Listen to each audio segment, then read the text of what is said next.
அன்பு தம்பி சிவகார்த்திகேயன் அவர்கள் தயாரித்து தம்பி சிவகுமார் முருகேசன் இயக்கி இருக்கிற அந்த தாய் கிழவி படம் பார்க்குற வாய்ப்பு கிடைச்சது. இன்னைக்கு பார்த்தேன். ஒரு பெருமை என்னன்னா, என் தம்பி சிவா தயாரிச்ச படம் எல்லாமே கனால இருந்து கொட்டுக்காளியில இருந்து இந்த தாய் கிழவி எல்லாமே மற்றவங்க எடுக்க தயங்குகிற படம், நம்பிக்கை விட்டுகிற படம், நல்ல கருத்துக்களை தாங்கி வருகிற படமா இருக்கிறது. ரொம்ப சிறப்பு. அதுல எவ்வளவு பாராட்டினாலும் தகும். தாய் கிழவி அறிமுகம் ஒரு 2 அடுக்கு, 2 ரீலுங்கிறோம், 2 அடுக்குலயே அப்படியே உரைய வச்சிருது திரையரங்கில். அதுக்கப்புறம் அவர் எடுத்துக்கிட்டு போன சின்ன சின்ன சின்ன சின்ன நகைச்சுவை நகர்வுகள், அருமையான உரையாடல். அதுல என்ன அந்த கதாபாத்திரங்களை அவர் தேர்வு பண்ணது எல்லாமே புதுசு. ரொம்ப முக்கியமான சில நடிகர்கள் மட்டும்தான் நமக்கு தெரிந்தவர்கள். மீதி எல்லாம் அந்தந்த மண்ணில் இருக்கிற ஆட்களை எடுத்து அவர்களை திறம்பட நடிக்க வச்சிருக்காங்க. கடைசியில் அந்த நாற்காலியில் இருந்து ராதிகா அவர்கள் பேசுற இதெல்லாம் உரையாடெல்லாம் இவ எழுதி எடுத்திருக்காங்கன்னா யாரும் நம்ப மாட்டாங்க. அவ்வளவு கவனமா அவர் படத்தை பதிவு செய்யறா இந்த இளம் வயதிலிங்கும் போது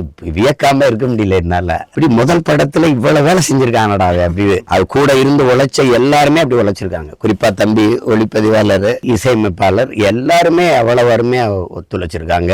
நடிச்ச கதாபாத்திரங்கள்லாம் ஒரு குறிப்பிட்ட அளவுக்கு மேல நடிக்காம வாழ தொடங்கிருச்சு எல்லாமே. இல்ல அந்த கதாபாத்திரம் அம்மா ராதிகா அவர்களை சுத்தி தான் பின்னப்பட்டிருக்கு. அப்படின்னாலும் மற்ற கதாபாத்திரங்களுக்கும் முக்கியத்துவம் கொடுத்தாது. குறிப்பா இவங்க இதெல்லாம் ரொம்ப தனித்துவம் இருக்கு. ஒரு பெண்ணுக்கு என்ன வேணும், ஒரு நிமிர்வு அப்படின்னு. அது எல்லாத்தையும் ஒரே படத்துல ஒரு சின்ன பையன் எழுதி கொண்டு வந்துட்டாங்கிறது வலிந்து திணிக்காம அப்படி செறிவா அப்படியே செதுக்கிட்டான். நான்லாம் ஒரு இடைவெளிக்கு மேல என்ன இது, எனக்கு சிவாதான் ஞாபகத்து வந்துட்டு இருக்காப்ல, இந்த பையன் இவ்வளவு வேலையை செஞ்சுட்டானே அப்படின்னு. அதை இந்த கதை சரியா வரும்னு தேர்வு பண்ணி எடுத்த என் தம்பி சிவகார்த்திகேயனுக்கு எவ்வளவு பாராட்டினாலும் தகும். அதனால ஒரு நிறைந்த செறிந்த ஆகச்சிறந்த ஒரு படைப்பு இந்த ஆண்டில் தாய் கிழவி. இது மாதிரி படங்கள் வருவது ரொம்ப அரிது. அதனால தமிழ் சமூக அன்பு சொந்தங்கள் எல்லாரும் இதை திரையில பார்த்து கொண்டாடணும். இப்படி பார்த்தாலும் இது பால்மேந்திரா படம், இது பாரதி ராஜா படம்னா சிவகுமார் முருகேசன்ங்கிற பேரை மாத்திட்டு அது போட்டா நம்பிடுவாங்க.